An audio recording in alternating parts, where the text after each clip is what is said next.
It was an ordinary spring day at Armand and Associates, the insurance agency where Don worked.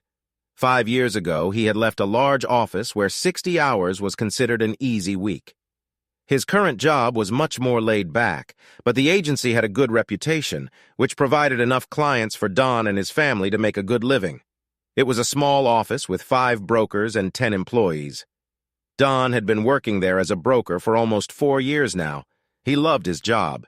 In his first few years in insurance, Don had learned the industry and found that he knew how to talk to people. He especially liked the fact that he didn't have to use high-pressure sales tactics. People needed car and home insurance, and as long as his company provided decent rates, the coverage sold itself. In fact, it was the customer relationships that kept Don coming back. People liked Don's laid-back style. He spent a lot of time just keeping in touch with customers and making sure his company was meeting their needs. Although Don spent a lot of time on the phone, today's call was unusual. He received a call from a woman who called herself Terry and asked if they could meet. Don was more than happy to meet another potential client and asked if she could stop by the office. "I don't want to buy insurance, Mr. Premack, but I need to meet you. You don't know me, but I have information you should familiarize yourself with," she said. Don started to ask questions, but Terry was secretive. "This is a personal matter. It's not about business, and I'm not selling anything. Could you meet with me for a few minutes this afternoon?" Don thought it was strange and perhaps even dangerous to meet with someone like this, but the call was intriguing, and his curiosity was piqued. He spent a lot of time meeting and socializing with people, and over the years he'd made quite a few strange acquaintances.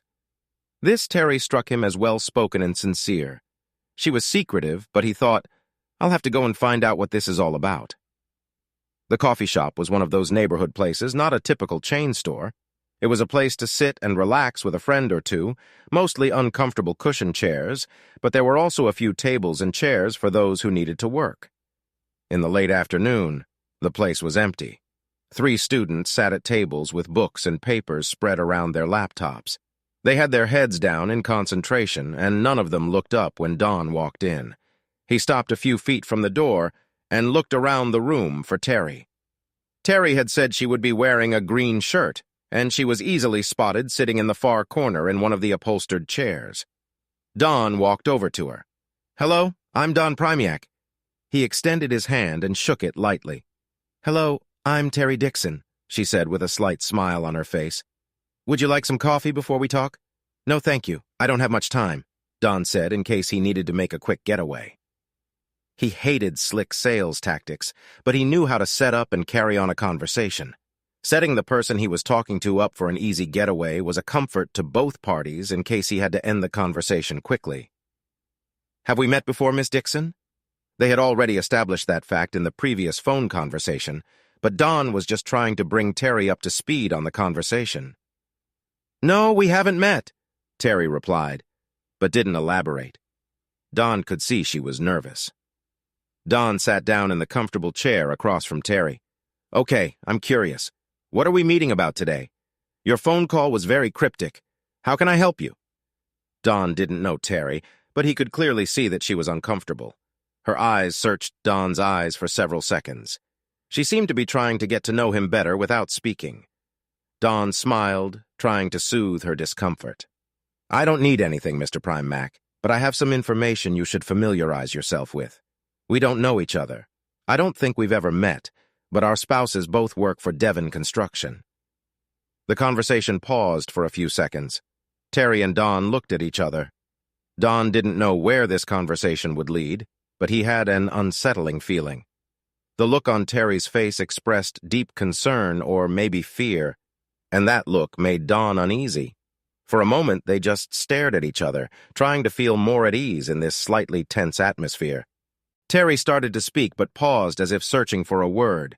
Then her voice became more determined. "I'll get right to the point, Mr. Premack. I have some bad news for you. I brought you here today to show you evidence from a private investigative firm I recently hired."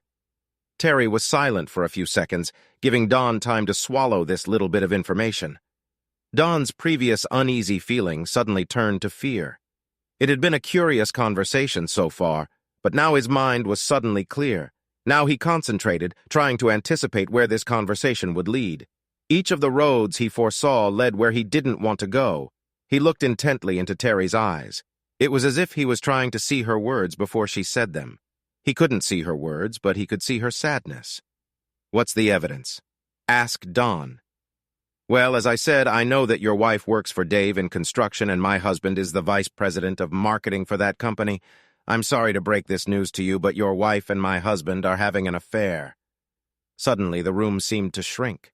Don's eyes could still see, but there was nothing around him. His brain seemed to be running at 1,000,000 miles an hour, yet fixated on a single thought. Was Brenda cheating?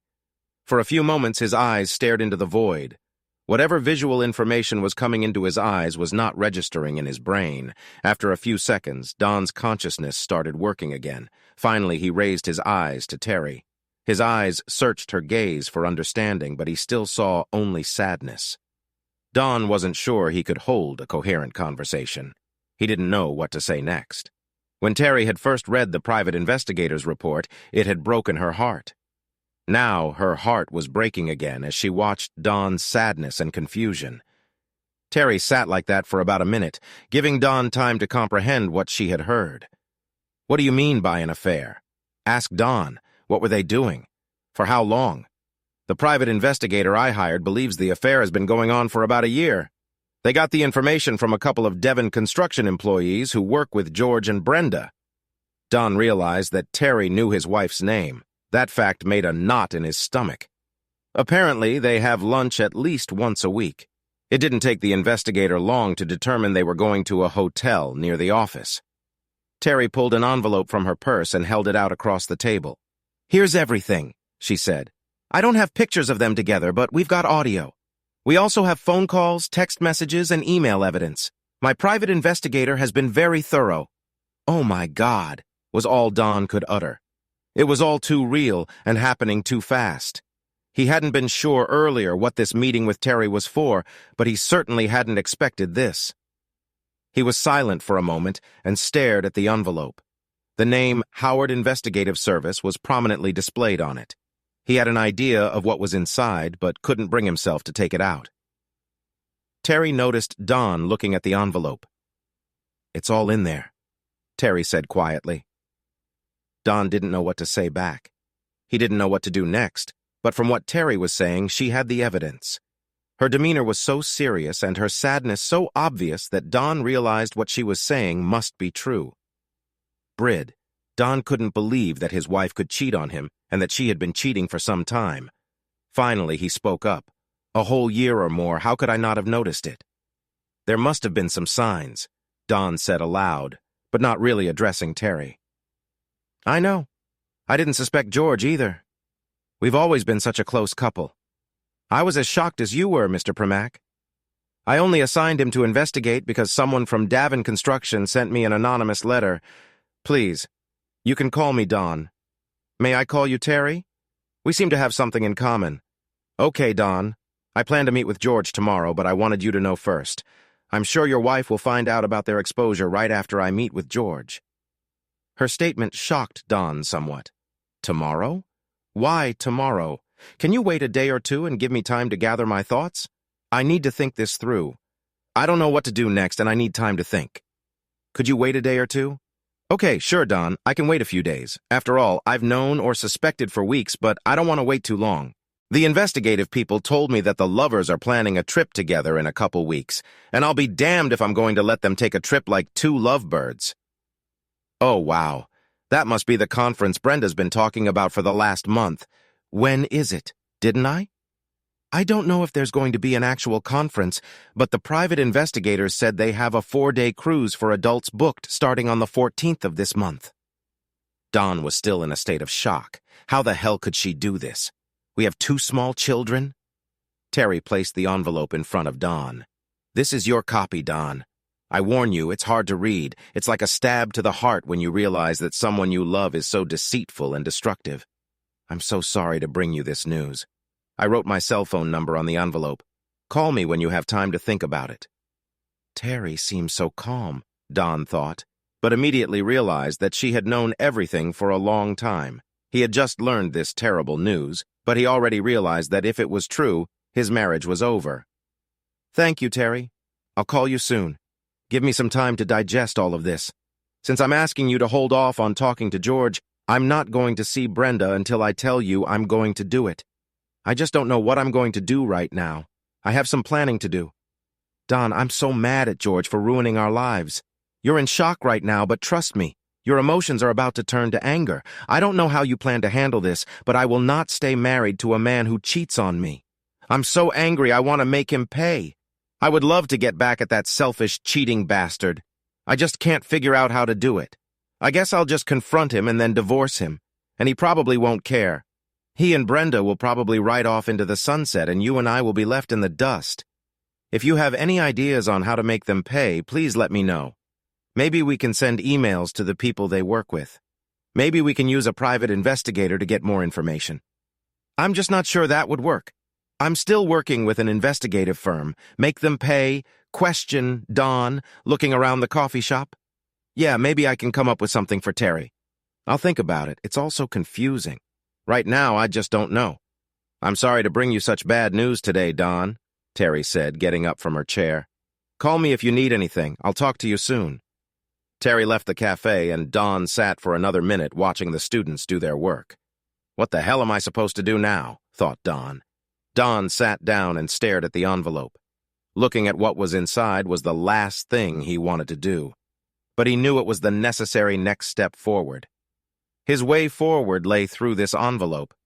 He reached across the table and began pulling out the papers, chuckling humorlessly at the irony of the situation. Looks like I'm doing my homework like everyone else here, he thought, but I have a feeling that this homework will almost certainly change my life. His thoughts turned to the kids. It was going to shatter their world. It was then that he fully realized that if what Terry had said was true, if the envelope proved that Brenda was having an affair, divorce was inevitable. He simply couldn't stay with a cheating wife. They didn't have a perfect marriage, but it wasn't a bad one either. What's more, up until today, Don thought it was pretty darn good. But apparently, Brenda wasn't okay with that, and she didn't respect him enough to talk to him or even leave him for a lover.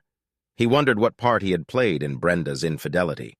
Had he been inattentive to her other needs? Don left work early, and Brenda wasn't expecting him home until a couple hours later, so he sat quietly and read the report with all its sordid details. It took him almost 2 hours to go through everything. There was a lot of information, and all of it was so incredible. There was a thumb drive with recordings of conversations that had also been transcribed into documents, and several pictures of them holding hands together and kissing. There were also pictures of them going in and out of hotels. All of this made Don uncomfortable. He looked around for a restroom in case he needed to jump up and throw up. By the time he finished reading, everything was crystal clear. Brenda was not a loving, caring wife and mother. She was not a mother who cared about the welfare of her family. She was a selfish, lying, cheating whore, and had been for over a year. Not only was she seeing her lover at least once a week, but they were together on 2 business trips as well.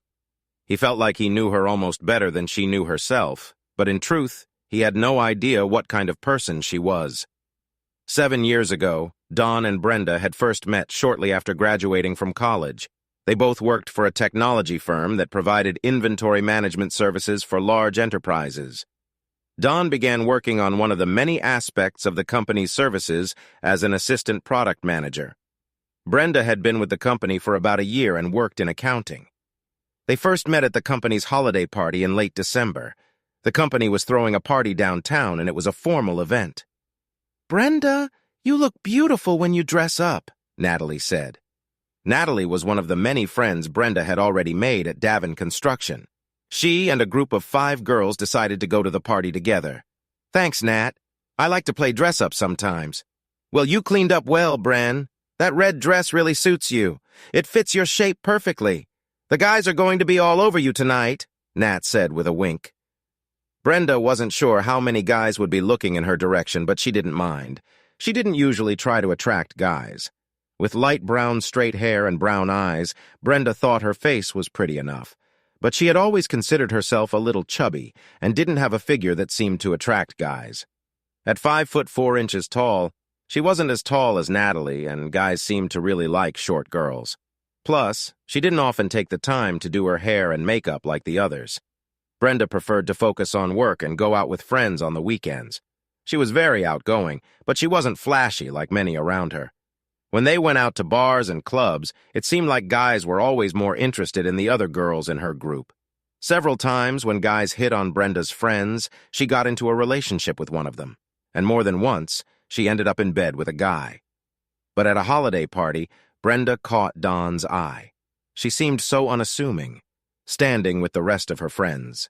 In his opinion, she was the prettiest of them all, and he wanted to meet her. Brenda saw Don walking toward her group. He was one of many who approached them with an offer to dance. She assumed it wouldn't be long before he asked Natalie or Teresa to dance, but as he got closer, he looked directly at her. "Would you like to dance?" Don asked, looking Brenda straight in the eye. Brenda was pleasantly surprised and agreed. After the dance was over, Don asked her to stay on the dance floor for one more. Soon they had been together for over an hour. "You are a beautiful woman, and I would like to get to know you better," Don told her. "Can I get your phone number and call you sometime?" Brenda smiled and nodded. They walked back to the table, and Don handed Brenda his cell phone. "Send a text to your phone, and then I'll have your number." Don then looked into Brenda's eyes, smiled, nodded, and left. "Score," Natalie said, looking at Brenda and winking. "Next chapter." In the days that followed, Brenda thought about Don a lot. He had been so nice at the party and very attentive. He had her phone number, and now she wondered if he would call. "I'm not going to get my hopes up," she thought. Too many times in the past, she'd waited for a guy to call, and then he didn't. But on Monday night, Brenda was pleasantly surprised that Don had called and asked her out to a movie on Friday. The Friday movie date went great, and soon they were spending almost all of their free time together. Don quickly fell in love with her, and Brenda loved the attention. She wasn't used to a man giving her so much attention. He was smitten and wooed her with flowers and candy. When they were dating, he always tried to make every date special. Brenda loved to be pampered, and he won her over. Nerds get lucky sometimes, Don thought to himself. Brenda really liked to be pampered and told all of her friends about him. Brenda had a large circle of friends and was constantly posting on Facebook. "He's a romantic," Teresa wrote, and then added, "He's Brenda's keeper. You don't meet those types every day." After the lovely date, Brenda returned home and lay on her bed, still fully clothed. The date had gone wonderfully, and she was in a state of euphoria. It was a feeling she hadn't experienced since her first love in high school. "I found a man who thinks I'm special. I didn't realize men didn't do that anymore." Don held her hand as they walked and opened doors for her. He was constantly giving her unintentional signs of attention.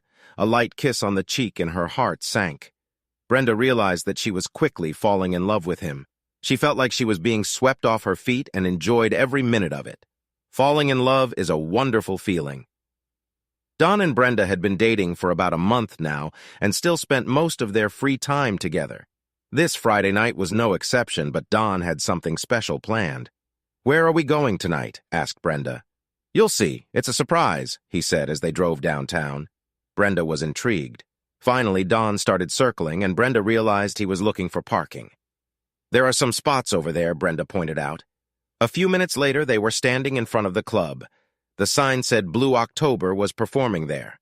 "Oh my goodness, Don, how do you know I'm a big fan of Blue October?" "Of course I saw them among your favorites on your Facebook page," he said with a wide smile. "Thanks, Don. I don't know how to thank you enough." Then she paused and adopted a serious expression. "Yes, I do know how to thank you, but it will have to wait until later tonight." Brenda was smiling broadly now.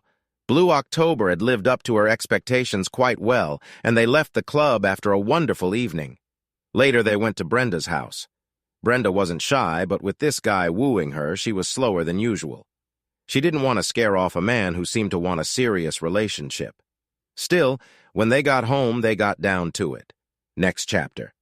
They were married in a simple ceremony attended by a large group of their friends and family.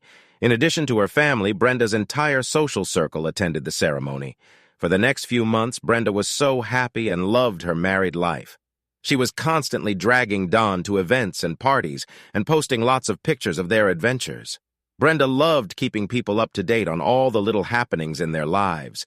She seemed to be very proud of her boyfriend, and it made Don feel special. He wondered if anyone really cared about the details of their lives, but she always got a lot of positive feedback on her Facebook posts. Don loved that she was so proud of their relationship and their life. Present tense. Terry had just returned from a meeting with Don and was sitting in the living room of her and George's big house. Vaulted ceiling, large fireplace running along the back wall. Terry lit the gas logs and sat looking at the flames, thinking about their life. 4 large bedrooms, a family room, and an exercise room all seemed too much now that the kids were gone. She thought about talking to George about moving. She felt they needed a change in their lives and routines. But now, of course, change was coming. George and Terry had been married for 26 years and had 2 grown children and 2 young grandchildren. Terry and George's family had been close friends for many years in their youth, so they had known each other since elementary school. Shortly after George earned his MBA, he returned home to visit his family. He had worked hard for 6 years straight, and now he had a document to prove it. He was a young man and felt at the top of his game, ready to embrace all that the world had to offer. Now George's parents were as proud of their young man as 2 birds and threw a graduation party for him. The festivities were held outdoors in a large backyard. They hired a caterer and everything was set up. Terry was excited to go with her parents. She hadn't seen George in years, but she had always liked him when they were young.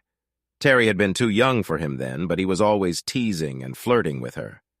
She remembered him telling her that she would be beautiful when she grew up, and that was when she first blushed at the boy's compliment. Now she was only 19 and George was 26. When they had first entered the backyard, George had immediately realized who she was. Although he hardly recognized the girl herself standing there with her parents, he realized it must be Terry. She had indeed grown up to be gorgeous. She was tall, blonde, and very graceful. As she stood there being greeted by George's parents, he could see her calmness. Looking at her, George thought she looked like that German girl on the beer bottle. He couldn't take his eyes off her and walked right up to his parents. George looked her right in the eye and said, "Wow, look at you all grown up." He started asking her about what she had been doing while both parents were leaving. It was obvious that they had some catching up to do, and the parents sensed where the couple's attention was directed. After the initial conversation, they dispersed through the crowd talking to other friends, but kept coming back to each other. Each time, George prepared an initial question so that he would always have a reason to approach her. At the party, Terry was fascinated by George. She felt that he paid special attention to her throughout the evening. Even though they were just friends, she was proud of him. He had obviously worked hard getting his degrees, and from what he said, had landed a good job in the San Francisco area. Later, George saw Terry and her parents talking to his parents. They had already reached the gate and were saying goodbye when George approached them. He stood next to Terry and quietly thanked her for coming. "It was good to see you again. I would have enjoyed it if we had more time to socialize. Would you mind having dinner tomorrow night?" Terry smiled and looked him straight in the eye. She wanted him to know that she appreciated his request. Sure, that would be great, George. Over the next 2 weeks, they went on several dates. George made it clear that he liked Terry, and although they kissed at the end of each evening on the last night, they lingered for 15 minutes in his car as he dropped her off. "Terry, I'm leaving for San Francisco, but I'm not forgetting about you. If you're ready for a long-distance relationship, I'd like to keep seeing you somehow. I know we'll find a way to make it work." It worked out, and they dated via email for the next year before deciding to make their relationship permanent. They married in a big wedding 18 months later, and Terry moved out west to be with George. They had now been married for 26 years. In those early years, they were a team raising the children, George working on a promotion at work, Terry taking care of the house. Things had changed in the last few years as the kids had moved away from home. They no longer had the same old family team spirit that they had in the early years. In addition, George had always had his sights set on a career but had already realized that he probably wouldn't make it to the vice president position. These days, technical savvy was required, and he just didn't know how to work with complex technology. Sometimes it seemed like the young people were speaking Greek. George and Brenda had worked together since she started working at Davin Construction. George was vice president of marketing and was well established in the firm. Brenda worked in the finance group and as a vendor manager. Marketing would sometimes run promotions with vendors, and this regularly brought Brenda and George together at various meetings. Brenda was always talkative and smiling, and George found pleasure in flirting with her. He didn't actually flirt with the women in the office. He wasn't sure how many women would flirt back, but Brenda was a special case. They seemed to really get along well with each other. They'd had lunch together a few times over the past couple months, mostly with coworkers, but a couple times the two of them had lunch together. Lately, he had started complimenting her on her clothes and hair. Brenda was trying to dress more nicely and was even wearing a little makeup. Brenda could feel George's increased attention and knew he was attracted to her. She enjoyed feeling attractive to a man, especially when he's handsome as George. At times, she caught herself thinking about him and even wondered if he was good in bed. It wouldn't hurt a girl to dream, she thought. One Wednesday at the daily morning briefing, George approached her. "Brenda, Greg tells me you've been talking to Ace Construction about a partnership. I'm meeting with them on Friday about a project and would like to know more about your connections." Brenda smiled. "I'm busy tomorrow morning, but I can find time to meet with you in the afternoon. Would 4 p.m. work for you?" "I'm sorry, Brenda, but I have a meeting in the afternoon." George saw an opportunity to bond with Brenda and said, "Could you have dinner tomorrow night? We could have a nice dinner and discuss the partnership with Ace. I promise to take you to a nice place." George smiled broadly. At night, Brenda knew George had more than just the project on his mind. At the thought of going to dinner with him, she blushed slightly. She smiled and decided to tease him. "George, I'm a married woman. I can't go out with you." He realized she was teasing. "I promised to be a gentleman, at least during dinner," he said, and winked. Brenda knew she shouldn't flirt with a guy like that. After all, they were both married, but it was just dinner. What could it hurt? If you need to find out more about Ace, I guess dinner can't hurt. She tried to act nonchalant. "As long as you take me somewhere nice," Brenda winked. Next chapter. At the next morning, Brenda carefully selected her clothes and makeup. As dinner began, Brenda felt guilty. They were at one of the best restaurants in the area. She was there with another man, with a man who liked her and had been flirting with her for months. It felt like cheating, but Brenda tried not to think about it. George was such a gentleman. He was so sophisticated and easy to talk to. She didn't plan to do anything but eat dinner. Soon she relaxed and they began to enjoy their conversation. "Brenda, you look beautiful tonight." Brenda blushed. "Thank you, George." "Yet, man." Eventually they began to touch each other with their hands, talking across the table. Brenda could feel her heart pounding. She could feel that she was wanted, just like she had been years ago with Don. "Why does George want me?" thought Brenda. "After all, he's good-looking and can get women much prettier than me." Brenda had always considered herself average in looks. She didn't like to wear makeup, and she had a few extra pounds. But as she sat at the table and he looked at her, she saw desire in his eyes. "I'm not going to let this go any farther," Brenda thought. "I love Don." Over the next few weeks, George went out of his way to talk to Brenda at work. She knew he was interested in her and enjoyed the secret excitement of her budding relationship with him. But Brenda wasn't sure if he would ask her out again. It had been about a month since their dinner, and he still hadn't mentioned that they were dating again. Finally, one day, he stopped by her office. "Brenda, could we talk again over dinner?" Brenda couldn't help herself. She was ecstatic. He really wanted her, and she felt as giddy as a schoolgirl. "Of course, George, I'd be delighted to dine with you again." At the second dinner, George again told her what a beautiful woman she was and held her hand. They talked about their likes and dislikes and found that they had much in common. They had a wonderful dinner, and George kept reaching across the table and holding her hand. As they were walking to their cars, George stopped Brenda and pulled her to him. They looked into each other's eyes, and Brenda realized what was about to happen. George opened the door of his Mercedes and placed Brenda in the front seat. Brenda felt a thrill as George walked around the car and got into the driver's seat. He told her he could get a room at a hotel on the next street over. "Take me to that hotel," she sighed. Next chapter. Thus began their affair. For over a year now, they had been having fun. At times, it seemed like a grand adventure to Brenda. Having another man in her life and planning their meetings was exciting. George seemed to be constantly working to bring them together. At the Monday morning department-wide meeting, George and Brenda sat across from each other at the conference table. While Bill from logistics was talking, Brenda glanced at George. George touched his nose. It was his sign that he was thinking about her. After the meeting, George stopped her in the hallway in front of the conference room. When the crowd dispersed, George told her that he was planning another trip for them together. They used to go to the same business meetings and then add a couple days for themselves. This time, he told her, it will be just for them. They're going on an adult cruise. Brenda nearly choked with excitement. Wow, George, a cruise! That sounds so decadent. Are you sure we can handle it? Don't worry, I have a great plan and we'll have a wonderful time. Brenda loved Don and adored the two children, but she knew that an affair could lead to serious trouble, so she promised herself to be careful. Things were so confusing that Brenda felt like she was living in a spine oval. She would travel to meet with clients, and George would fly into the same city, and they would have fun on their own time in different cities. Don and Terry suspected nothing until one night Terry smelled a woman's perfume on George. After that, she made sure to hug him whenever he came home. It wasn't long before Terry smelled the same perfume on him about once a week. Terry still felt that there must be some other explanation for this. She couldn't imagine George being a cheater, but lately, George had changed.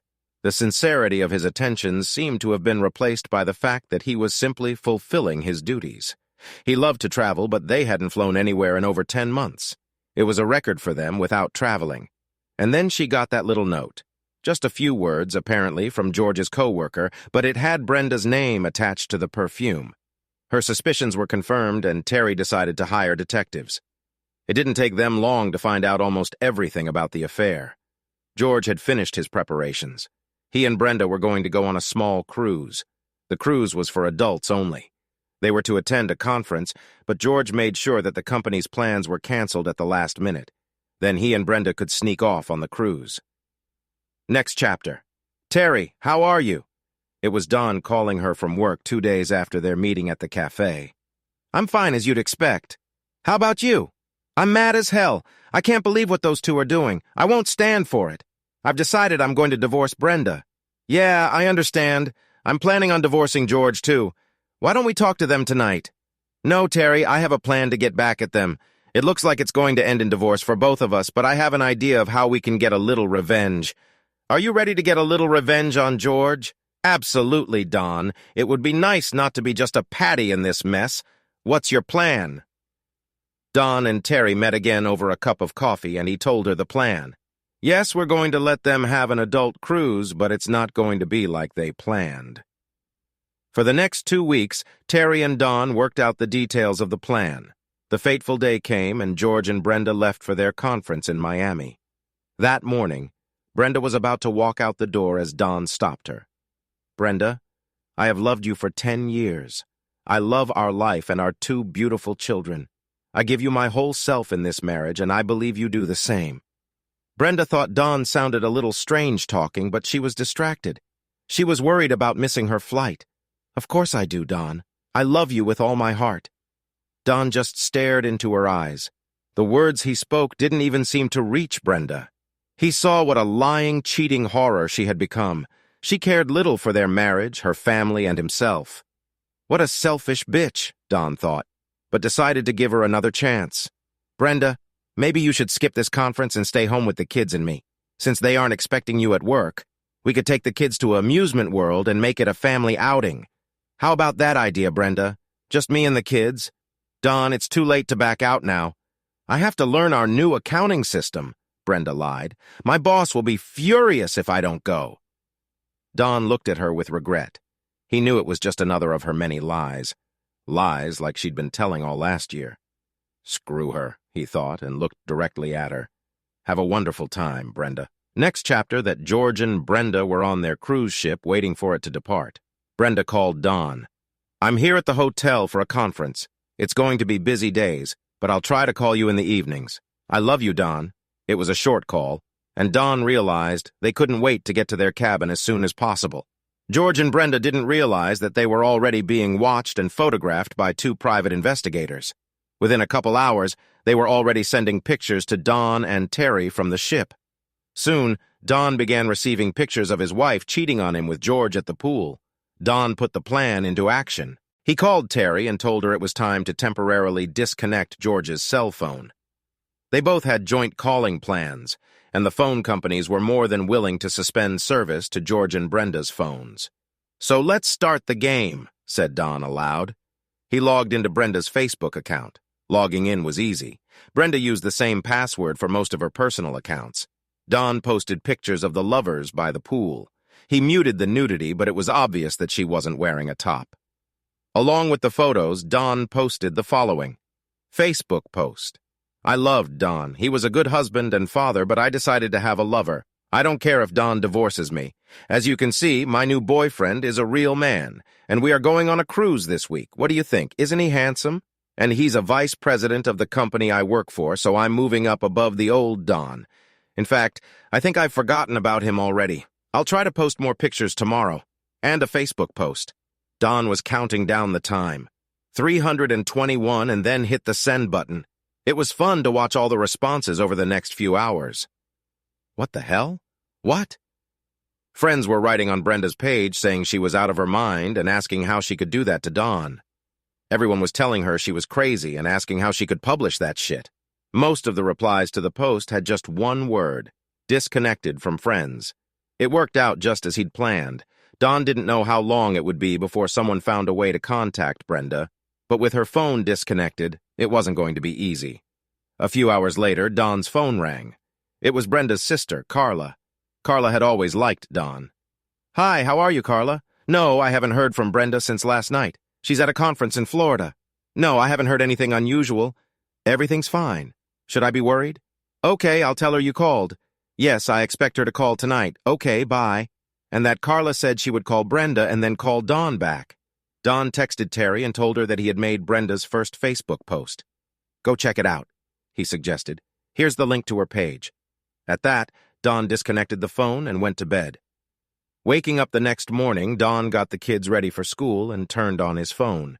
Carla left a message saying she couldn't reach Brenda and asking if he had heard from her. Brenda also left a message from an unknown number. She said that for some reason her phone was dead, so she had borrowed a co-worker's phone and would try to contact him tomorrow night when her conference activities were over. Don knew that Brenda, at least at this point, didn't know what was going on at home. Later in the afternoon, he received a message from the PI team that George and Brenda had left the ship and were now on the beach. Shortly after that message, pictures appeared. Don smiled, knowing that he would now have more ammunition for the evening message. As soon as Don got home from work, he received more pictures of them lying on the beach. And that's when the private investigator hit a gold mine. Apparently, George and Brenda had rented a separate small cabin tent on the beach. It wasn't exactly secluded, and the private investigator could easily use his Zoom camera. They got a 5-minute video. Don created a cloud storage account. It could be shared with people by sending them a simple link.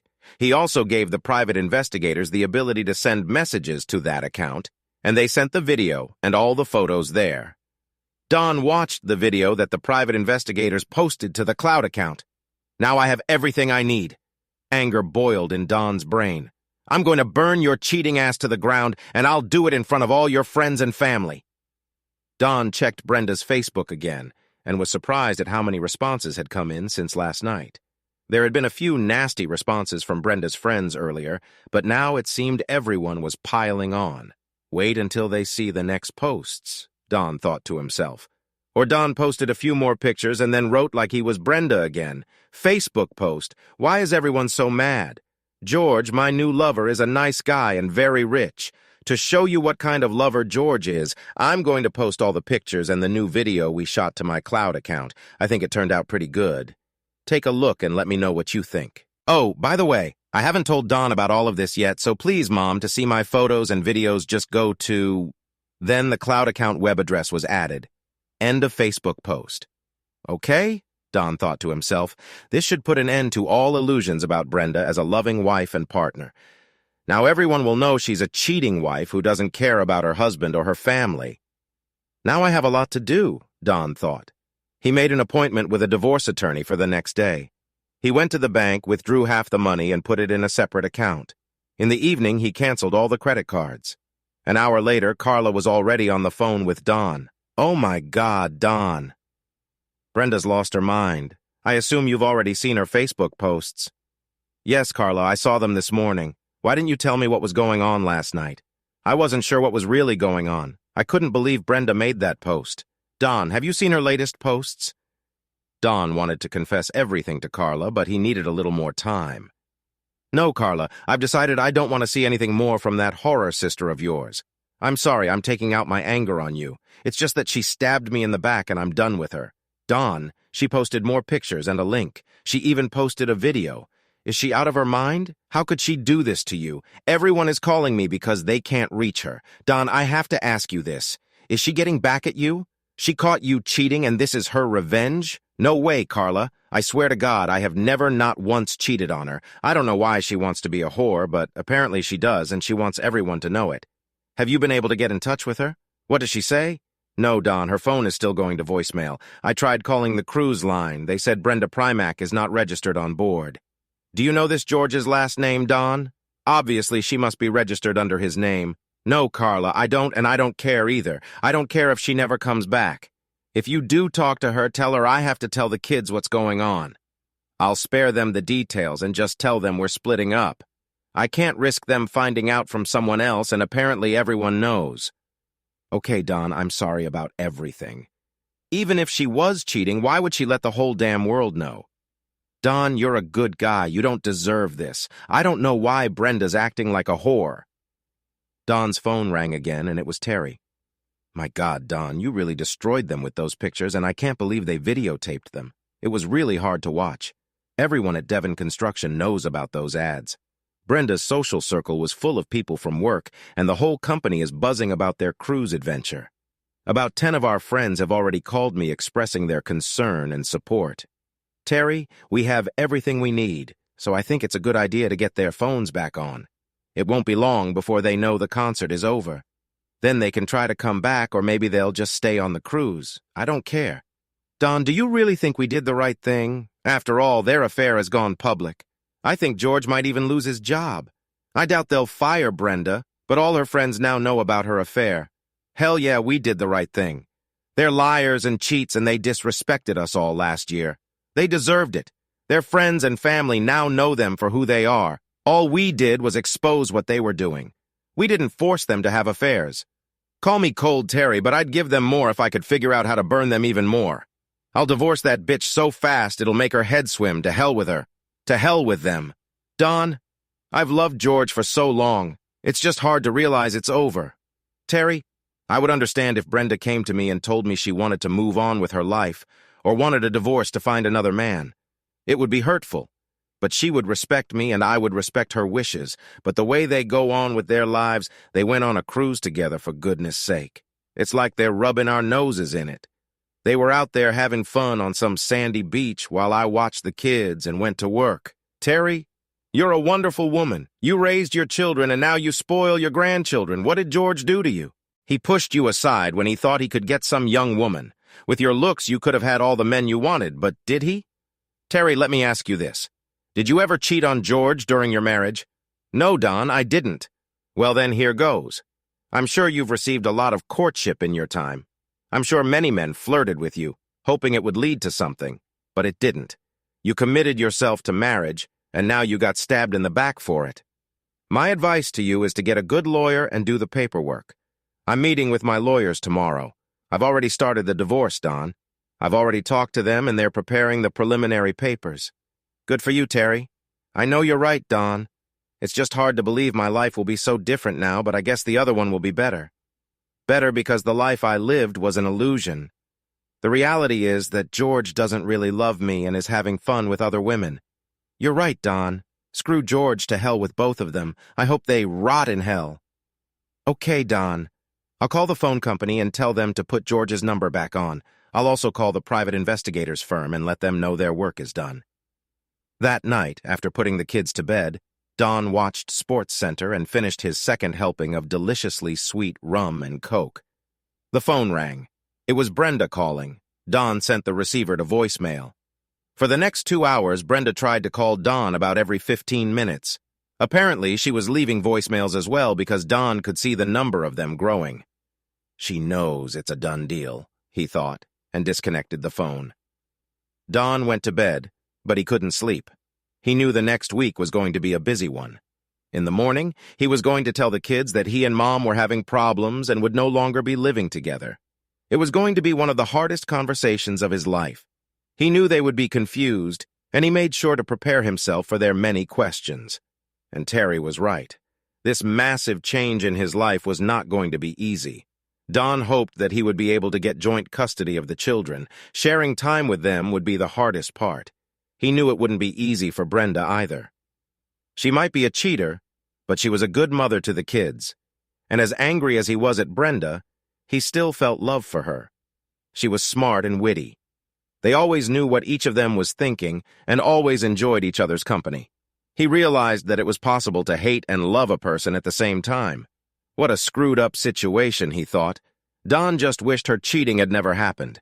He knew Brenda craved attention, and that probably made her easy prey for someone like George.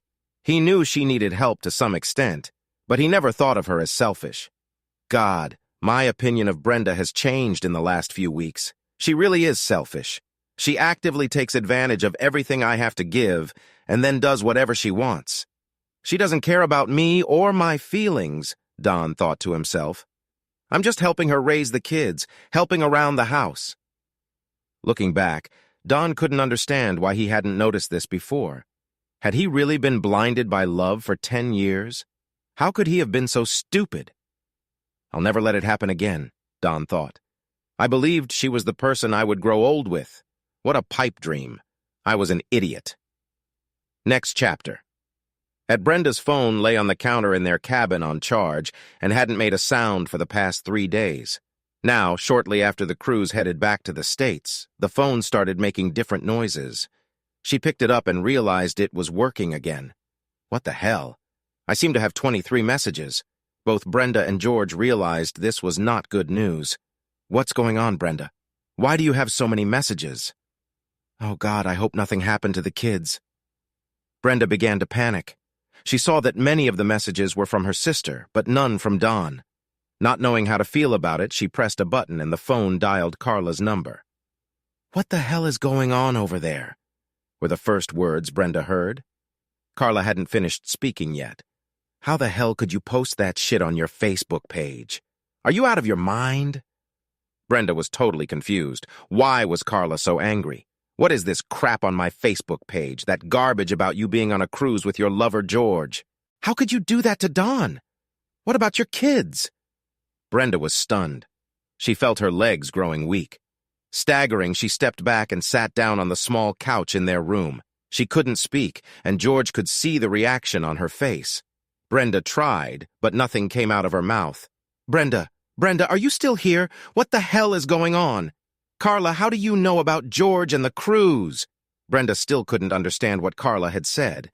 You posted that shit on your Facebook page, posted those pictures in that video. How could you do that? I mean, hell, you can hate Don, but what about Mom and Dad? They're not doing well for themselves. I can't believe you did that shit, Brenda. Carla, I have no idea what you're talking about. I haven't posted anything on my Facebook page in days, and I guess you're not on a cruise either. Having fun with some guy named George, are you? Oh my God, how do you know that, Carla? Because it's all over your Facebook page. You and George are on a cruise and there's a link to pictures. There's even a video of the two of you, Brenda. The phone fell out of Brenda's hands and hit the floor. She only looked at it. George looked at her in confusion. What the hell is going on, Brenda? Brenda couldn't speak. She just looked down at the phone. She couldn't pick it up. It was like molten rock. She could hear Carla keep talking. Finally, she picked up the phone and brought it to her ear again. You need to get that page down quickly and get your ass back here. Carla, we're heading back now, but we won't be in Miami until tomorrow morning. My flight won't get me home until tomorrow night. We'll take that shit off and you better think about what you're going to tell everyone. How could you do that shit, Brenda? Brenda was stunned and still unable to comprehend what she was hearing. Okay, let me get on Facebook and try to figure it out. Call me when you do, and you better call Don, but I don't know what you're going to say. Bye. Brenda hung up. Next chapter. Brenda deleted the Facebook page but didn't know how to delete the cloud account. What she saw on it was crazy. Who took those pictures? How did this crap get into her account? Someone had obviously hacked into it, but how would the hacker know about her and George and the cruise? And where did the damn pictures come from? This hacker also supplied the posts with outrageous comments and was clearly trying to make her look like some kind of slut. I actually do look like a slut, Brenda thought to herself, and it makes me look so cruel and disrespectful to Dawn in our marriage. She looked at her friends. They were less than 75. More than half of her former friends had removed themselves from her friends. My God, everyone thinks I'm some kind of cruel, evil person, and now they all hate me. Brenda decided that the 75 remaining friends just hadn't logged into her Facebook account yet. My life is ruined. What about Don and the kids? Don should know. Why hasn't he left a single message? He must hate me for what I did. How am I supposed to fix this now? And everyone at Davin Construction must know that I'm having an affair with George, the VP of marketing. God, their lives were ruined. George looked devastated. He put the pieces together. Someone was watching us, Brenda. Don must have known what we were up to and hired an investigative service. He's the hacker who posted those pictures on your account. No, George, that can't be. He would have to truly hate me to destroy me in front of all my friends and family. He's not that cruel. Brenda, think about it. How else would those pictures have gotten on your pages? And he knew about me. I've been mentioned in messages as the vice president of marketing. He knows a lot of your friends work with us, and he knew the rumors would reach Terry. I'm afraid we're both totally screwed. Brenda sat in stunned silence. Don must have found out, and in his anger tried to destroy me. And he did pretty well at it, she thought. Both she and George were probably out of work, and all her friends knew she cheated on her husband. And what about her children? She hoped they wouldn't be too affected by this. Now they're stuck on this damn ship waiting for it to slowly make its way back to the States. The cruise had suddenly turned into a hellish nightmare. This is going to be the longest 24 hours of my life, they both thought. They both felt like they were on a ship sailing toward their mutual doom, and they sat in the room most of the evening without speaking and only went out to the buffet for dinner. George, how could Don do that? Well, you were on a cruise and having fun with some other guy, George said dejectedly. I hope by some miracle Terry didn't find out about it. Screw you, George. What about my marriage? A lot of my buddy friends work at Devon Construction. The whole company has to know, and Terry too. Do you think we'll lose our jobs? I don't know, Brenda.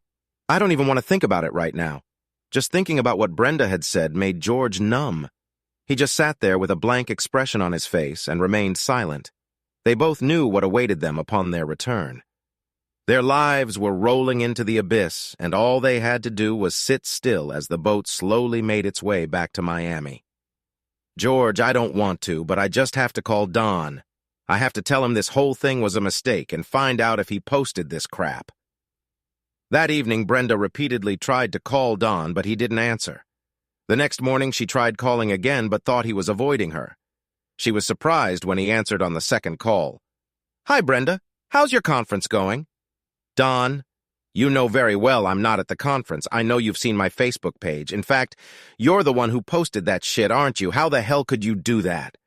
Brenda was so angry she gritted her teeth. Click. Don hung up. Brenda tried to call him back, but he didn't answer. She kept calling, and about 15 minutes later, he answered again. Listen, Brenda, I don't care how that shit got on your page. I want to talk about the fact that you left me and the kids at home while you went on some cruise and partied with your boyfriend on the beach. Brenda didn't know what to say to that. She knew that if she brought up the post again, he would hang up on her. Her anger subsided as she considered her next words. Don, I'm so sorry. I don't know what I was thinking. I don't love him, and I don't want us to break up.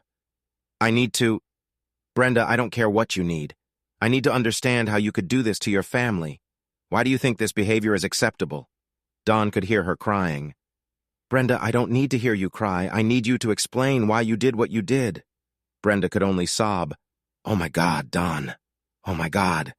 Her words were hard to make out, but he was able to make out something like she had to find a way to make things right. Brenda, just get your ass home and we'll work it out. Don knew he was lying. He knew the only way out was divorce, but for some reason he was trying to make it a little easier for her. Okay, Don. I'm really sorry. I really do love you. I know we can find a way to make things right. Bye, Brenda. I'll see you soon. Don hung up the phone. George Terry's call didn't go any better. She knew everything. She was the one who had hired the private investigators and was in on the Facebook plan. He knew it could cost him his job, but he couldn't be mad at Terry. He knew how much he had hurt her, and he only wanted to try to make amends and keep his family together. I don't have the words to tell you how sorry I am, Terry. I messed up, and I'm going to spend the rest of my days trying to make it up to you. It didn't dawn on George that Terry was already on the path to divorce. I love you, Terry. I'll find a way to make it up to you somehow. Terry abruptly hung up the phone. George thought it was merciful of her not to prolong the conversation. They could talk things over when he got home, he thought. 24 hours later, George and Brenda were passing through the last security checkpoint and heading for baggage claim. Standing off to the side of the exit were many nicely dressed drivers holding small signs with people's names on them. George and Brenda were not paying attention to them when two men also dressed in nice suits emerged from the crowd. George looked at them questioningly, knowing he hadn't ordered a limo to take them home. "Are you George Carlson?" one of the men asked. The other looked at Brenda. "And you're Brenda Primack?" Both nodded, still somewhat confused. Both men simultaneously reached into the leather cases they were carrying, pulled out large envelopes, and held them out to George and Brenda. "You have been served," they said in unison. 21, Part 2, Brenda's Story. Oh my God, what a bloody nightmare. I'm stuck on a ship and the world is collapsing around me. I was on the balcony of my room, standing at the railing and looking out at the ocean. I could see that we were moving. I could see the cruise ships splitting the water, but it still felt like we were standing still. It's going to take forever for that damn ship to get back to Miami. It's still hard to believe that Don not only found out about my cheating, but he posted it to everyone online. I've always loved Facebook and my social connections, but Don used them against me to get back at me for cheating on him. He made me look like a total slut who doesn't care about my husband and family. I know it was wrong to cheat on him, but it was just, I don't know, just an adventure. I still loved Don, and I still loved my kids. George and I were followed by private investigators who took secret photos and even videotaped us in the most compromising situations. And that message Don wrote on Facebook made it look like I wrote it myself. It made me look like a heartless bitch. How could I have been so stupid? What was I thinking? How could I believe Don wouldn't find out? First, George seduces me and we start sleeping together. Then we go on business trips together. And finally, this stupid cruise. I looked at the water again, same water, same wave, and it still felt like the boat wasn't moving. Now I was stuck in this room with the last person on earth I wanted to see. George, I knew this nightmare was just beginning. I knew it would erupt in full force when I got home, but I wanted to be there so badly. This slow drive back was killing me. Although it was hard to think logically, I knew I had to use this time wisely to start thinking about what I would tell Don and how I could save my marriage. God, Don must be pissed. He posted that shit on Facebook and now the whole world knows about it. That bastard should have just met me. He obviously knew what was going on. He should have kept me from taking that stupid trip. Instead, he hired a private investigator to follow me around and take pictures. He just wanted to show me he was in control and get revenge for what I was doing. Damn, I wanted to kill him so badly, but my thoughts kept coming back to the reality of what I had done. My stupid behavior wasn't Don's fault. Finding out I was having an affair must have really upset him terribly. Now I needed to go home and deal with the consequences. I needed to delete that crap from Facebook and then make sure Don knew it was all a big mistake. I need to convince him that it will never happen again. I know it will take a long time to repair the damage, but I will endure because I love Don and I want to keep our family intact. But this nightmare was even more than just the damage to my marriage. Everyone knows. Family. Friends. Everyone. What am I going to tell them? There's not much I can do to explain my actions, but I want them to know I didn't post that shit. So here I am, stuck on this cruise ship. My life is like a slow-motion disaster. The cruise ship finally crawled back to Miami. We grabbed our luggage and headed to the airport. I tried calling Don again, but the call went straight to voicemail. What time does the flight arrive, George? We had barely spoken in the last couple hours, both of us immersed in our own thoughts and just doing what we had to do to get home. I don't think either of us wanted to talk about the sense of dread that had engulfed our worlds. I wanted so badly to be home, but the closer we were, the more I feared what was about to happen. Do you think, George, your marriage will survive this? Yes, I think so. This is the only time I've ever cheated on Terry. When he said the word cheated, I realized how awful it sounded. I used to think of my actions as just a bit of fun, maybe even call it an affair. But cheating? Yes, I was a cheater. I had cheated, and there was no turning back. I'm not sure my marriage will survive. I think Don will give me a chance, but he's not the kind of guy who goes easy on everything. Hell, he's still mad at his older brother for hitting on his girlfriend in high school. We have to hope for the best, Brenda. I know I'll do everything in my power to keep Terry. So it's over between us, then? Not George quickly turned his head and looked me in the eye with a shocked expression. Then he saw that I wasn't kidding, and relief appeared on his face. We both tried to laugh it off, but neither of us were in a playful mood, so our conversation fell apart again. I woke up with a jolt as our plane landed. I don't usually sleep on airplanes, but the anxiety of the last 36 hours had exhausted me to the max. When George and I got up and retrieved our luggage from the baggage claim, we just stared at each other. It seemed we had come to a reckoning and there was nothing more to talk about. Brenda, I hope the next few days go well for you, or at least as well as can be expected. Just try to let Don know that you still love him, and maybe you can make things right. That's what I'm going to do with Terry. This is the first time for both of us, so hopefully our spouses can forgive us. I looked into George's eyes. I didn't know what to say. My vision blurred, and then tears ran down both cheeks. I just don't know how I can look him in the eye. He knows what we did, and I hurt such a good man. It still pisses me off that he had to put us on display, but maybe I'd do the exact same thing if I had the chance. He probably did exactly what I would have done under the same circumstances. We can't blame them for our indiscretion. My advice to you is don't even mention the Facebook entries. You can't blame him for anything. Just try to rebuild your marriage. The plane emptied, and we walked down the aisle and out of the plane. When we left the lounge and headed down the escalator to baggage claim, all these guys offering transportation for business people were holding up their signs. Neither George nor I paid any attention to them. We both had cars in the airport parking lots. Then we heard a couple of men calling our names. I was confused. Had Don really sent someone after me? As the men approached us, they confirmed our identities and then handed each of us an envelope. "You have been served," they said almost simultaneously. I looked at them with a blank expression. I didn't understand what they were trying to say. As the men began to leave, George looked at me. There was a deep sadness in his eyes. He wasn't confused. He knew exactly what was going on. "They're divorcing us, Brenda. These are the divorce papers." I felt my legs grow weak. It was as if my knees had turned to jelly and could no longer support my body. I just fell to the floor. I was all numb and felt tears streaming down my face. I sobbed loudly. Everyone around me looked at me with concern. After a moment I looked up, but George was no longer there. I looked down the hallway and saw him slowly walking away.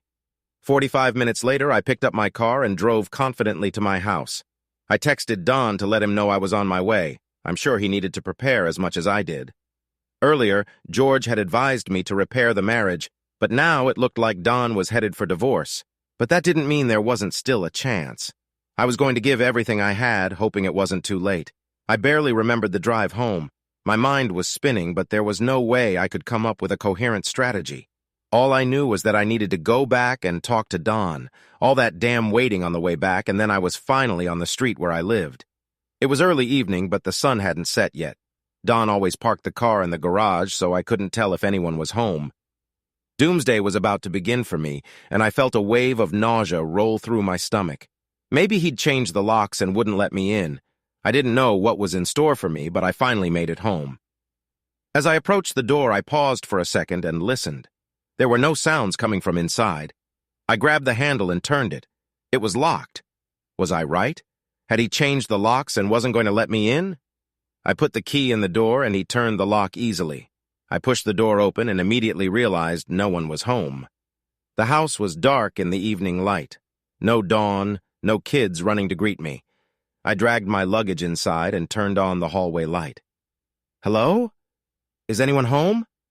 My voice sounded loud in the quiet house. "Damn, they're not here," I muttered to myself.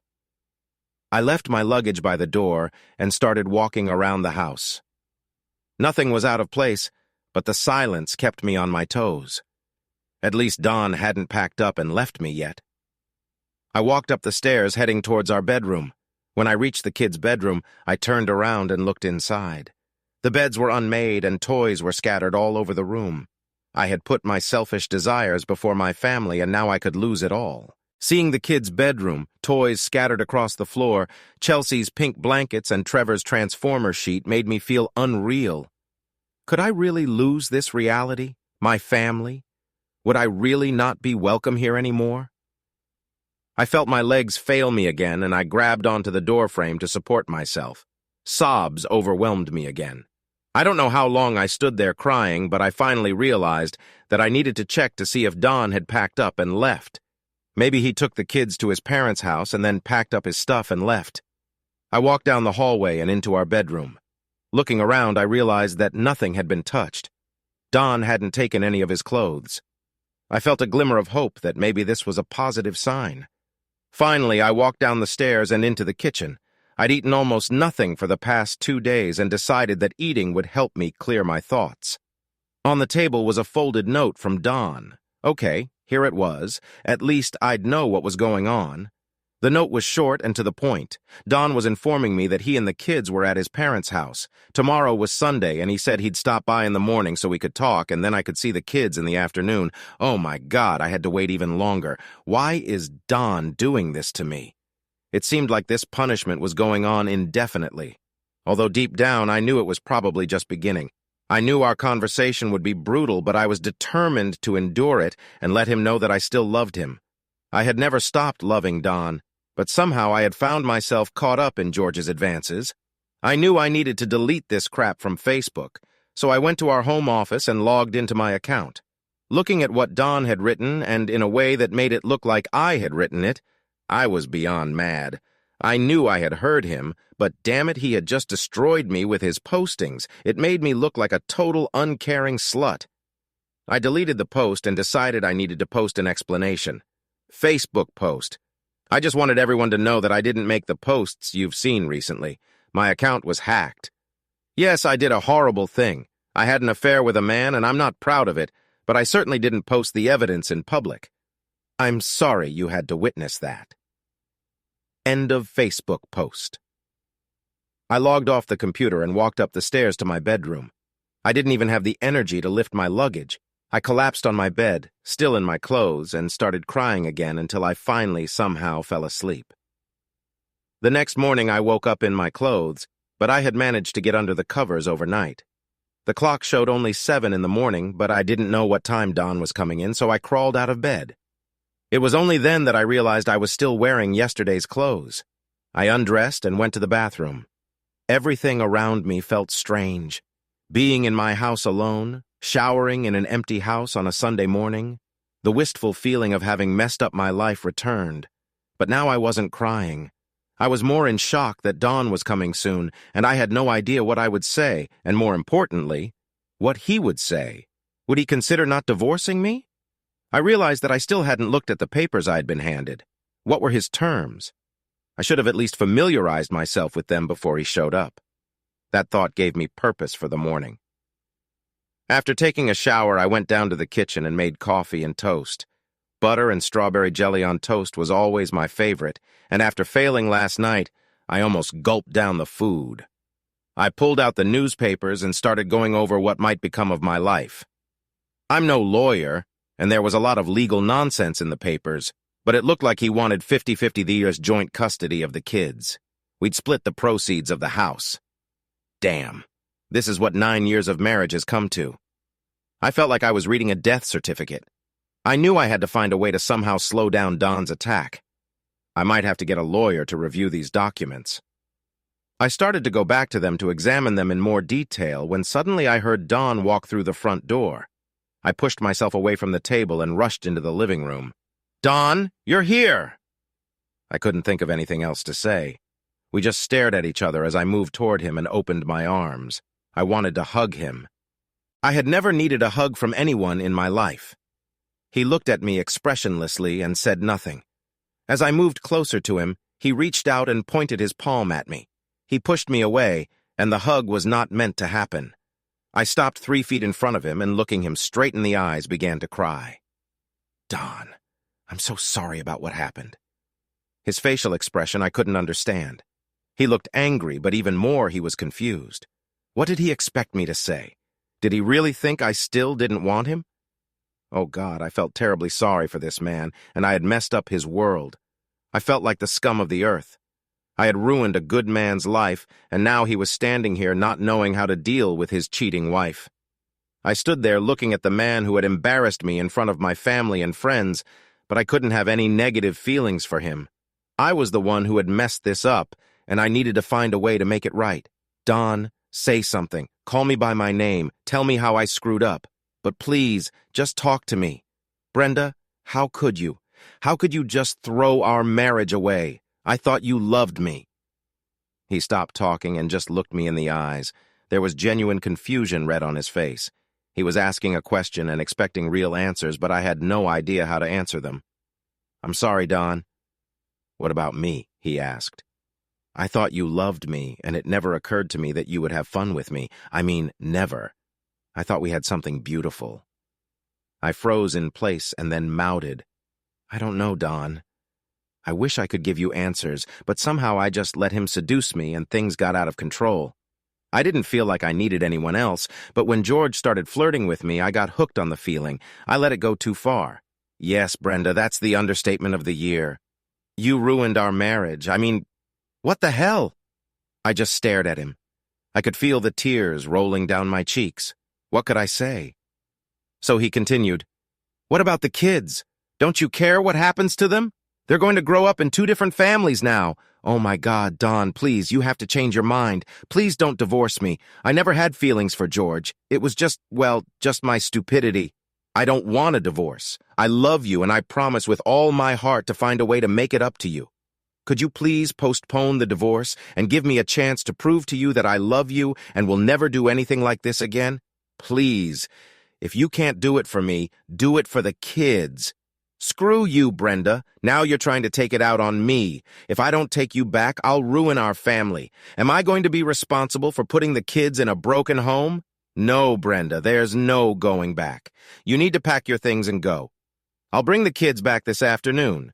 You can stay with them tonight and sleep on the couch tonight. Tomorrow, after I leave for work, you have to pack everything you need and leave before I get home. No, please, Don, don't make me leave. Tears streamed down my face, and the moisture in my mouth felt like it had turned to glue. I sobbed, and my voice was hoarse. I'm so sorry, Don. Please give us another chance. I looked down, and my eyes were full of tears. When I looked up, he was already standing at the door, and then he was gone. I fell back onto the couch and just sobbed. About an hour later, Don came back with the kids. They were happy to see me and threw themselves into my arms. I hugged them and looked at Don with sad eyes. He just looked at me with a blank expression and walked past us to our home office. I tried not to cry, but the kids could see that I was upset. I just hugged them like I didn't want to let them go, and then I realized it must have upset them. I had to pull myself together for the kids. I made them dinner and we cuddled on the couch and watched TV. Then, around 9, I put them to bed. I didn't see Don all evening until 10 p.m. when he came out of our office and went up to bed. I heard the alarm go off on my phone, and it wasn't until a minute later that I realized I was lying on the couch. To my surprise, I slept like a log and felt rested. After getting the kids ready for school, I made them porridge and brewed coffee. They ate happily, and I headed for our bedroom. As I suspected, Don wasn't there. He'd set our 2 large suitcases on the bed. Damn considerate of him. I dropped the kids off at school and headed back to the house. Maybe I wouldn't pack up and leave. After all, it's my house too. But I realized I needed to leave Don his space and his control. I would let him lead. I would continue to let him know that I still loved him, and that we needed to raise the kids together. I knew he still loved me despite all the pain I had caused. We just needed time, and I was sure his heart would soften. I called my sister. She was still single and living alone. Brenda, what's going on? Are you back in town? Yes, I got back yesterday. Don didn't waste any time, Carla. He filed me into the damn airport. I still think we can work things out, but he's very, very angry. He wants me out of the house. Can I stay with you for a while? Sure, I guess. Her answer was somewhat hesitant, and I wondered if my sister despised me for what I had done. I didn't think she really hated me, but maybe she didn't like me at the moment. Thanks, Carla. I'll come over after work, assuming I still have a job, of course. I was surprised when I walked through the door at work. I don't know what I expected, but it was fine, except for the stares and outright molestation I was getting from many of the co-workers. The day went by productively enough. I had a bunch of emails to deal with and needed to reconnect with a few associates who had left messages. During lunch, I wanted to avoid everyone, so I went to a fast food place and ate alone. Telling all day at work, I waited for my phone to ring and to be called into my boss's office, but the call never came. I saw him in the middle of the day during a meeting. After it was over, he looked at me and asked if I had regained my energy after being absent the previous week, and then mentioned that we had a lot of work to do at the end of the week to prepare for an important partnership proposal that was close to being finalized. What the heck? They weren't going to fire me? It's like they weren't even going to talk to me. I know everyone here knew about what had happened between George and me, and there was no point in them not at least reprimanding me. I found out later that week when I finally got to talk to George. He told me that they had made an agreement. We weren't going to be fired. He was forfeiting his annual bonus and going on a 1-year probationary period. They weren't going to do anything to me because they were afraid I'd sue them. I guess they just wanted it to be over as soon as possible. George also told me that he and Terry were trying to work things out. Since this was the first time he had cheated, she was going to give him a second chance. Terry put off the divorce while they went to counseling. Good for you, George. I wish Don was in the same forgiving mood. He won't even talk to me. Don gave me his lawyer's number and hardly spoke to me after our first conversation. A couple days after I got back, I moved a bunch of my stuff over to my sister's place. I was hoping that by giving Don some space and letting him know that I wasn't trying to control the situation, he would soften up and start talking to me. One week, I took my kids out to dinner. We went to one of those McDonald's that has a playground, and they enjoyed sliding down the slides and climbing on the net. As I sat there watching them, the sadness of the situation overwhelmed my mind, and I felt myself starting to cry. God, I had to hold myself together for the sake of my children. When we got back to the house later, we walked to the door, and I stood in the foyer, kissing and hugging them. I could see that they were confused. They figured I had come back to stay in the house. I brushed Chelsea's hair and tried to explain. Your dad and I had a fight, and I'm staying at Aunt Carla's for a few days. I looked up and saw Don standing in the living room. I love you guys, and I hope to be back by next week. Chelsea and Trevor looked at me. They saw my sadness, and I saw it in their eyes, too. Be good for your dad, and I'll see you guys soon. Now get up and get ready for bed. They looked at their father and headed up the stairs. Brenda, you mustn't give them false hope. You're not coming back here next week. Don, I know I screwed up big time. I know you're hurt and angry, but please don't throw it all away because of that. I made a mistake, but I promise it won't happen again. I wanted to hold myself together, but I could feel my eyes watering. I promise, Don interrupted me. He was walking toward the door. Brenda, you've been having an ongoing affair for a year. You disrespected me and obviously didn't give a damn about our marriage. Your actions have told me everything I need to know. He opened the door, indicating that it was time for me to leave. I told myself again that I had to give him time and space and left without a word. I knew I needed to talk to my parents, so I convinced Carla to accompany me on my trip to see them. She talked to them and arranged for us to go to their house for dinner on Friday. Mom and Dad always trusted me. I had always been balanced, even as a teenager. When I told them what had happened, I could see the disappointment in their eyes. I think they expected me to tell them something horrible about Don, like that he had mistreated me or neglected me, but I had nothing to say about it. By the time I finished my story, I was crying and trying to hold it together. Usually my parents did their best to ease my grief, but this night they just looked at me like they were confused. I understood their reaction. How could they comfort me? What could they say? Brenda, it's okay. It's going to be okay. No, they couldn't say any of those things. Finally, Mom came over to me and just hugged me. We love you, Brenda. We just hope Don can find a way to forgive you. The next week, I found and visited a lawyer. I needed a lawyer if only for Don to believe that I was serious about the situation. After our attorneys talked, Don was very cooperative when it came to the kids. I was going to pick up the kids on weekends and Wednesday evenings. On those Wednesdays, I could be in the house with them. He would leave and come back after they went to bed. We settled in, but Don still didn't talk to me more often than he should have. On my Wednesday visits, I started preparing large meals for the kids that they could eat for several days in a row. This helped me feel like part of the family again, and I began to enjoy those evenings. I walked into the house on Wednesday a few weeks after they started. Don usually only said hello and lingered for a minute to make sure everything was ready. "Brenda, we appreciate you cooking such great meals for us." I was pleased that he was talking to me again. "Of course, Don. Any requests? What would you like me to cook for you next week? I'd be happy to cook anything you want." I smiled. I could see that Don was suddenly uncomfortable. Whatever the kids want, that's what will happen. In the weeks that followed, I felt that giving Don space was paying off. I knew he'd like leftovers on Wednesdays, so I started doing laundry. Folding his clothes and putting them away in his drawer, I felt even more connected. One night, I wrote a note telling him that I loved doing all of these things for him and the kids. I put the note in the drawer on top of his laundry where I knew he would find it. I had hoped he would thank me when I picked up the kids on Saturday, but he never once mentioned it. Still, I knew he had softened a little. Now, we would sometimes talk about the kids and other things when he came back late Wednesday night. I could feel our conversations becoming less tense. It went on like this for several months. I told my attorney to take his time with the divorce, but also not to show that we were stalling. The waiting period was 90 days, and I planned for this nightmare to end long before then. Don seemed to be in no hurry to get a divorce, and I was going to use that to my advantage. After about a month, I decided to try to take it to the next step. The following Wednesday, I put on more revealing clothes and put on makeup. As Don was leaving in the evening, I told him that I wanted to talk when he got back, and that I had a surprise for him. I smiled as I looked into his eyes. I could see that he didn't know how to interpret my statement, but, as I hoped, he didn't question me. I just wanted to plant a seed and make him wonder what I was up to. When Don came home that evening, he looked worried. "What did you want to talk to Brenda about?" "Oh, I didn't so much want to talk as I wanted to give you something."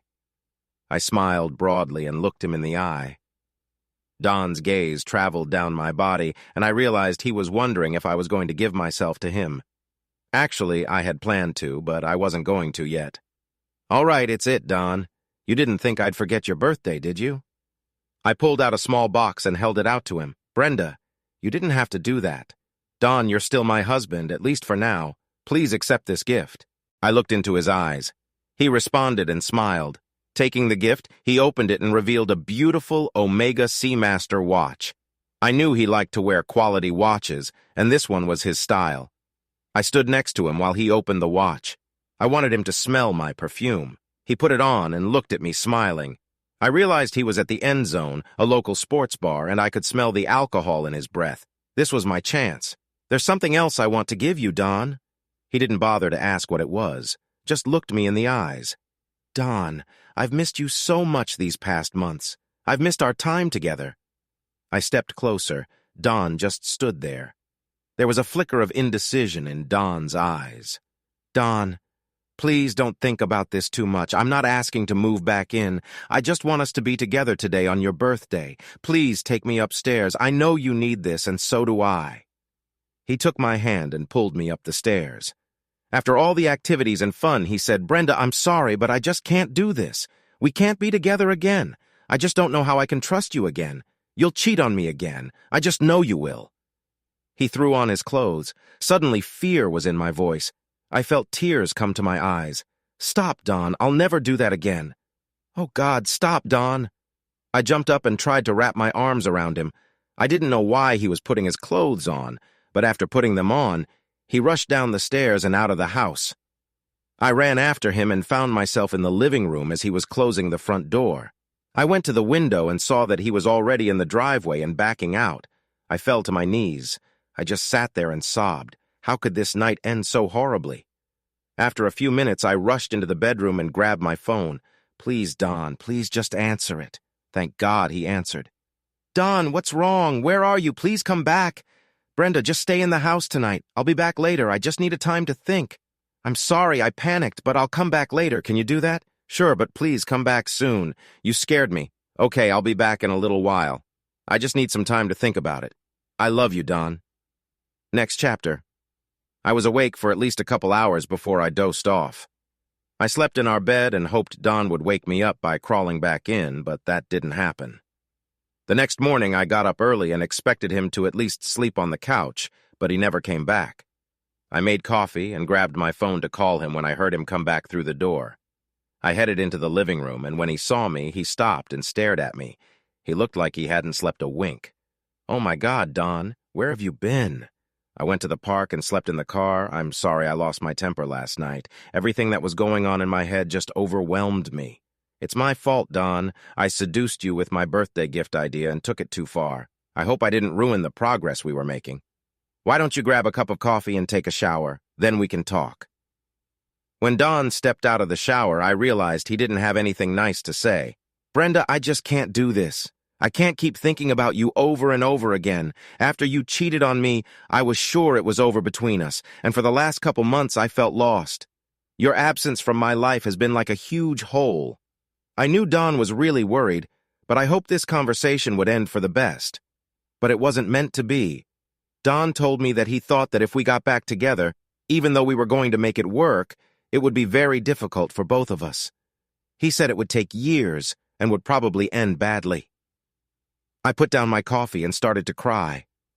I didn't know where to go from here. Don started crying too. We both just stood there crying. Finally, Don walked over and took my car keys from the counter and held them out to me. He put his arm around me and slowly led me to the door. Neither of us said a word. It was like we were both in shock. We knew what this walk meant. It meant that our marriage, our time together, was truly over. I walked out the door and turned to see Don standing on the porch. We both just stared at each other as he slowly closed the door. I was stunned as I got in my car and drove away. What am I supposed to do now? About a year later? Facebook post? Facebook friends and family? Not too long ago, I had a wonderful life. I had a loving husband, wonderful children, and a beautiful home. I had a good job and many loyal friends. Today, almost all of that is gone. My children are healthy, thank God, but I don't see them every day like I used to. My husband, Don, a loving, caring man, divorced me. And although my parents, siblings, and true friends have not abandoned me, our relationship is strained. All of this is my fault. I made a stupid, selfish mistake. I disrespected myself and especially my husband by having an affair with another man. I cheated on my husband. I became a cheater. I wanted to write and tell everyone I have hurt and disappointed that I am truly sorry. This experience has humbled me from my former self-sufficiency, my arrogance, and I apologize. I also write this as a warning to those who, like me, underestimate the consequences of their behavior. Your poor choices can and almost certainly will damage your life and the lives of those you love. I'm sorry about Chelsea. I'm sorry about Trevor. I'm sorry, Don. Contrary to the way I behaved, I have always loved you all. End of Facebook post. The next day I got up, opened my laptop, and logged onto Facebook. There were several responses to my previous evening's post. They were mostly positive and understanding. It warmed my heart that people could be so forgiving. I may have fewer Facebook friends now, but the ones that are left are understanding and non-judgmental. And then I saw this. It was from Don, or greetings. It was a friend request from Don. I knew we would never be together as a couple, but at least we were friends. The end.